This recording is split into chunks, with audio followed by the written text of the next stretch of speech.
ஆசீர்வாத ஜெபம் டிசம்பர் 10 2025 பரலோக பிதாவே, உமது நிலைத்திருக்கும் விசுவாசத்திற்காக நன்றி நிறைந்த இதயங்களுடன் உம்முன் வருகின்றோம். உமது வாக்குத்தத்தங்கள் உமது நிலையான அன்பின் சாட்சியாகும். எங்கள் வாழ்வில் உமது பரிபாலனத்திற்காக நன்றி செலுத்துகின்றோம்.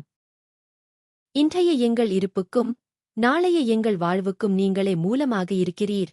உமது விசுவாசம் எங்கள் ஒவ்வொரு நாளையும் வழிநடத்தும் ஒளியாகும்.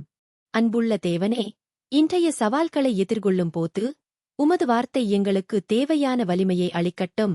உமது வாக்குத்தத்தங்கள் அசைக்க முடியாதவை, அவை என்றென்றும் நிலைத்திருக்கின்றன. அமைதியற்ற தருணங்களில் எங்கள் விசுவாசத்தை உறுதியாக பிடித்துக்கொண்டு உமது மாறாத வார்த்தையில் நம்பிக்கை வைக்க உதவிடும். உம்மில் எங்களுக்கு உள்ள நம்பிக்கை ஒருபோதும் தளராதிருக்கட்டும்.